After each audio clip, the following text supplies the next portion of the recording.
សូមគោរពជំរាបសួរនិងស្វាគមន៍សាជាថ្មីមកកាន់ច្បីរឿងរ៉ាវនៅថ្ងៃនេះដែរច្បីរឿងរ៉ាវនឹងលើកយកនៅព័ត៌មានមួយនៅក្នុងប្រទេសថៃដែលនិយាយអំពីគ្រោះធម្មជាតិដែលកើតមានឡើងហើយប្រិយមិត្តជាទីមេត្រីយើងដឹងហើយថាគ្រោះរញ្ជួយដីគឺបានផ្ដល់ផលប៉ះពាល់យ៉ាងខ្លាំងដល់ប្រទេសថៃមិនតិចនោះទេតែនៅថ្ងៃទី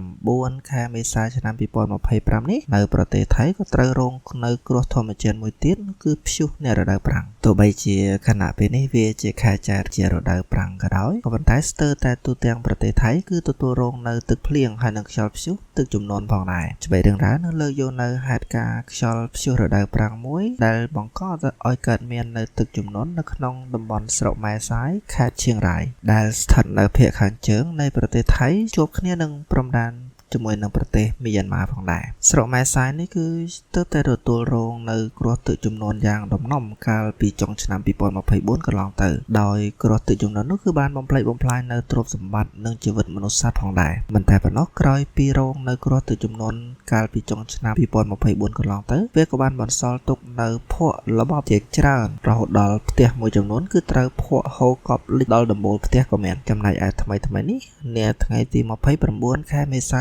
ឆ្នាំ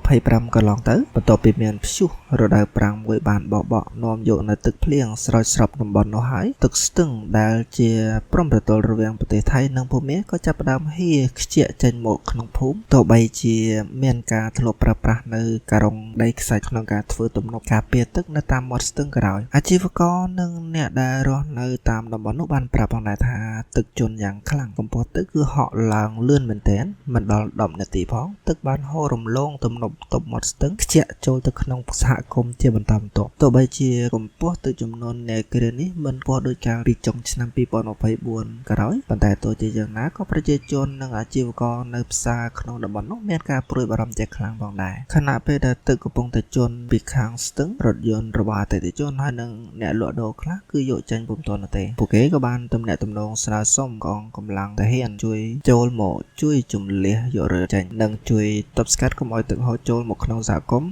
កាន់តែខ្លាំងផងដែរសារព័ត៌មានក៏បានជម្រាបផងដែរថានៅពេលដែលកម្រិតទឹកហូរនៅក្នុងស្ទឹងចាប់ផ្ដើមកើនឡើងខ្លាំងទៅរហូតដល់ប្រមាណជាថ្ងៃត្រង់ថ្ងៃទី29ស្រាប់តែទឹកបានហូររំលកនិងបាក់ទំនប់ដែលក្រុមសង្គ្រោះធ្លាប់បានយកដីទប់កាលពីលើមុនបណ្ដាលឲ្យទឹកហូរចាក់ចូលទៅក្នុងទីប្រជុំជនផ្សារដែលច្រកនោះគឺជាច្រកដែលធ្លាប់បានហូរជន់លិចកាលពីចុងឆ្នាំកន្លងទៅផងដែរឃើញហេតុដូចជាមិនសូវស្រួលដូចនោះអ្នកដែលនៅត្រង់ចំណុចនោះហើយនឹងអាជីវករក៏នាំគ្នារើតុករើអីវ៉ាន់ដើម្បីកិច្ចរកទីទួលសុវត្ថិភាពខណៈដែលអ្នកដំណើរផ្សេងទៀតមួយចំនួនដែលមិនបានដឹងក៏បានចូលមកក្នុងផ្សារនោះជាបន្តបន្ទាប់ក៏ប៉ុន្តែក៏មានអ្នកដែលនៅទីនោះបានព្យាយាមជួយសម្រួលប្រាប់ផ្ដល់ព័ត៌មានឲ្យត្រឡប់ក្រោយវិញជាវាងជួបនឹងហេតុការណ៍ដែលនឹកស្មានមកដល់ជាដើមនៅក្នុងហេតុការណ៍នោះផងដែរក៏មានការណែនាំឲ្យមានការប្រុងប្រយ័ត្នខ្ពស់ជាមួយនឹងការប្រើប្រាស់នៅឧបករណ៍ទាំងឡាយដែលប្រើប្រាស់អគ្គិសនីដែលវាអាចបណ្ដាលឲ្យកើតទៅជាមានករណីឆក់ខ្សែភ្លើងបានផងដែរព្រមទាំងណែនាំឲ្យប្រជាជនត្រៀមទឹកស្អាតហើយនឹងទឹកដាំពុកទុកសម្រាប់បរិភោគអំឡុងពេលនោះផងដែរជាមួយគ្នានោះដែរនៅក្នុងភូមិបានផាជុំក៏មានការរាយការណ៍នៅក្នុងក្រុមឡាញរបស់គាត់តាក់ទងជាមួយនឹងក្រុមសហគមន៍ម៉ែសាយបានបញ្ជាក់ផងដែរថាមានការជន់លិចនៅក្នុងស្ទឹងដោយទឹកចាប់ផ្ដើមហៀពេញស្ទឹងហេតុដោយសារតែទឹកហូរមិនទាន់សារព័ត៌មានក៏បានបញ្ជាក់បន្ថែមផងដែរថានៅក្នុងតំបន់ស្រុកម៉ែសាយមានភ្លៀងធ្លាក់មិនសូវជាច្រើនប្រមាណនោះទេប៉ុន្តែភ្លៀងគឺធ្លាក់ខ្លាំងនៅក្នុងរដ្ឋឆាននៅក្នុងប្រទេសភូមានោះវិញដែលជាហេតុនាំឲ្យទឹកហូរសម្រុកទម្លាក់ចុះមកខាងតំបន់ម៉ែសាយខាងប្រទេសថៃដែលនៅខាងក្រោមប្រភពព័ត៌មានបានបញ្ជាក់ផងដែរថានៅវេលាម៉ោង6ព្រឹកភ្លៀងចាប់ផ្ដើមធ្លាក់ទឹកនៅក្នុងស្ទឹងចាប់ផ្ដើមឡើងខ្លះ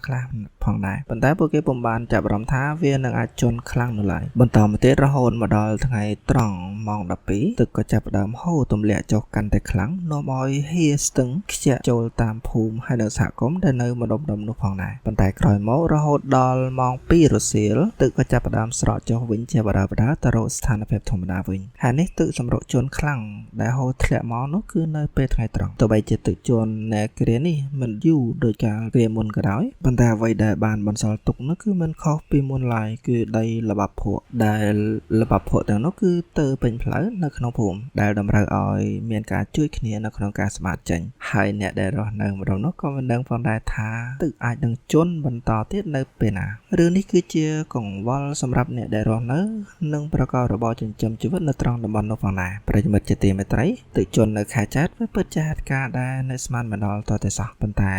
ការប្រែប្រួលអាកាសធាតុអាចធ្វើឲ្យកើតមានឡើងបានហើយដូចនេះដោយដែលយើងបានឃើញជាក់ស្ដែងនៅក្នុងប្រទេសយើងផងដែរមានខេត្តមួយចំនួនគឺមានភ្លៀងធ្លាក់អមជាមួយនឹងគ្រាប់ដុំទឹកកកលិតៗតូចៗមួយជាមួយផងដែររួមទាំងយើងឃើញហើយថានៅទីតាំងនៅប្រាសាទអង្គរវត្តខេត្តសៀមរាបឯណោះក៏មានហេតុការណ៍ភ្លៀងធ្លាក់ដុំទឹកកកតូចៗនោះផងដែរហើយដល់នេះសូមបងប្អូនទាំងអស់គ្នារក្សាសុវត្ថិភាពហើយនឹងប្រុងប្រយ័ត្នឲ្យបានខ្ពស់ជាបេរឿងរ៉ាវសូមអរគុណដល់ប្រិយមិត្តដែលបានតាមដានទស្សនាដល់ទីបញ្ចប់ជួបគ្នានៅវីដេអូក្រោយទៀតសូមអរគុណសូមជម្រាបលា